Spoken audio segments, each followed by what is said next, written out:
What's up everybody, Elite Money here, back in with another WWE Elite figure review. Today I'm going to be reviewing the Elite Series 118 Tama Tonga, the first time in the line, the last of the new line 2.0.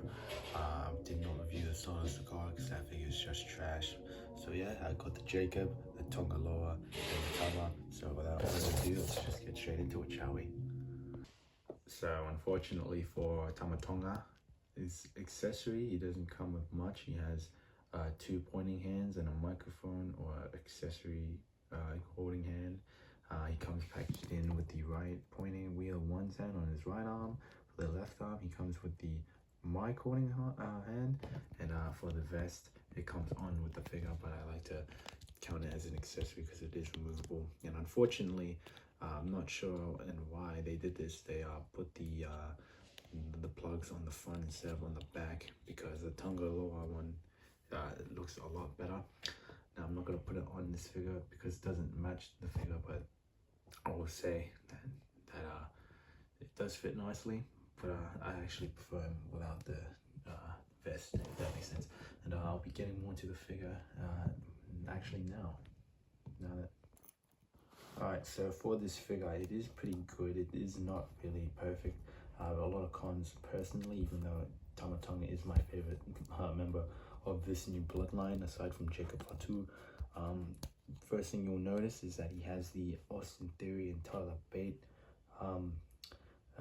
torso, which is very nice. It's a good choice. I do like it. So, but the only problem is that when you pop it off, the neck is very big.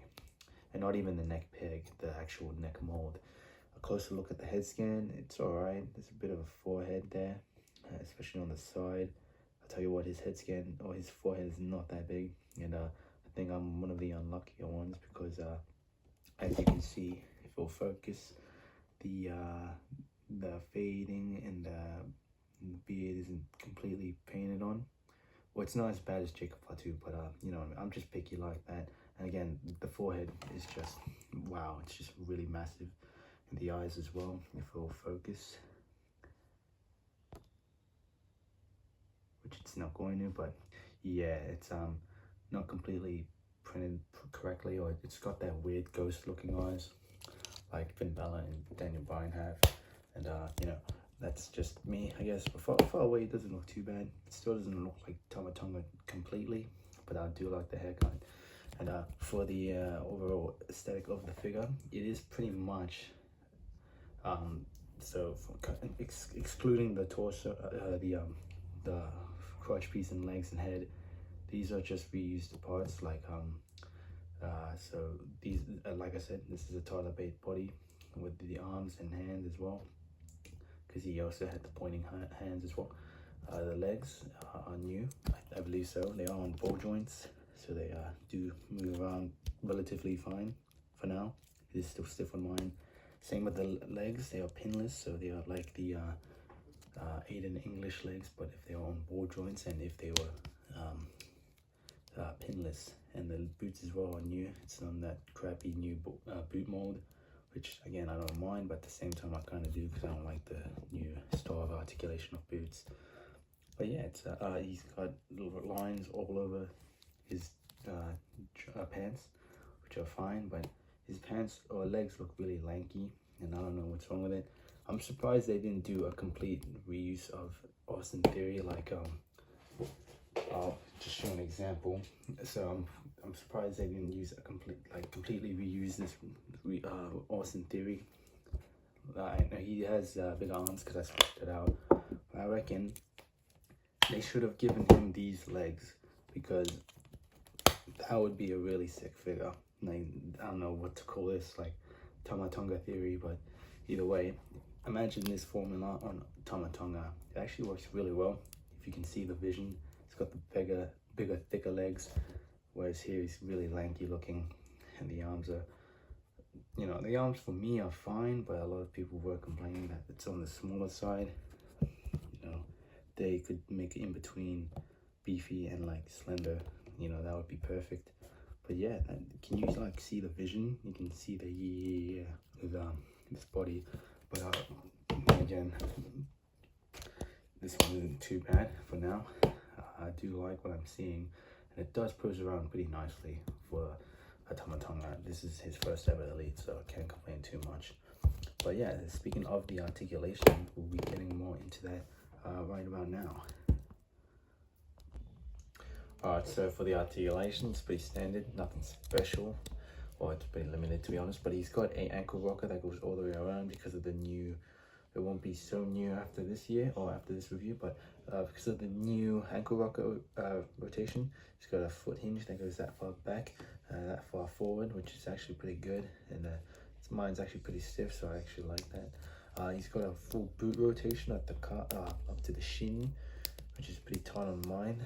He's got a double jointed knees, which go that far back, and he's got a thigh swivel or hip swivel, and his hips can go that far to the side and can go that far forward and that far back.